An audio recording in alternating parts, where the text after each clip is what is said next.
Karma to Christ ministries आपका स्वागत करती है। आइए हम परमेश्वर के वचन पर चर्चा करें। आज का वार्तालाप का शीर्षक है, पहले उसकी आवाज सुनो।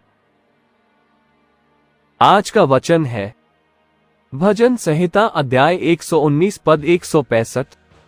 तेरे नियम से प्रेम रखने वालों को बड़ी शांति मिलती है और उनको कोई बात ठोकर नहीं खिलाती। नीतिवचन अध्याय 8 पद 34-35।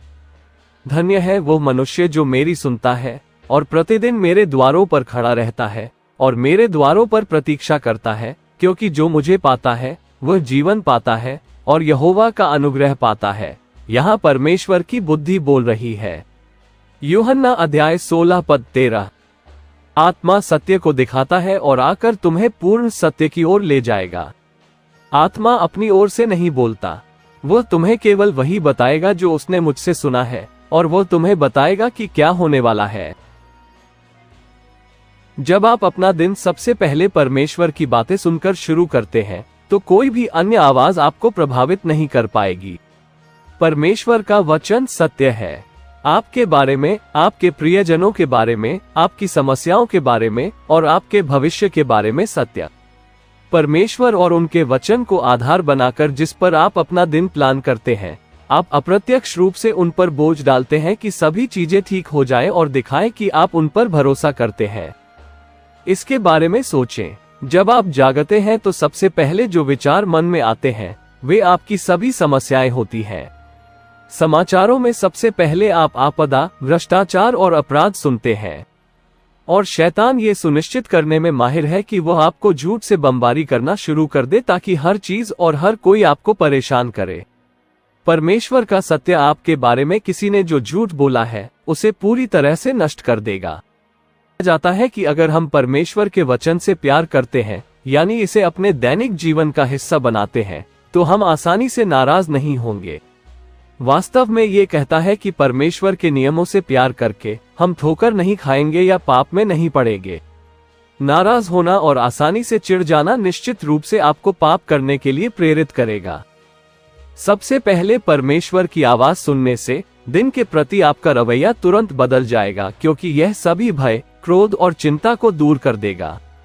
आप अब दूसरों की मांगों से दबाव में नहीं रहेंगे या उनकी लगातार शिकायतों से भयभीत नहीं होंगे। आपके शब्द, समय और पैसे ऐसे बीज हैं जो उन लोगों पर बर्बाद करने के लिए बहुत कीमती हैं जो मसीह में आपके होने की सराहना नहीं करते हैं।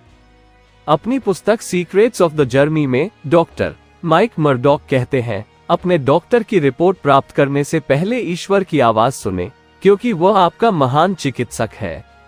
पहले उसकी आवाज सुने, फिर दूसरों के आलोचनात्मक शब्दों का आप पर कोई प्रभाव नहीं पड़ेगा।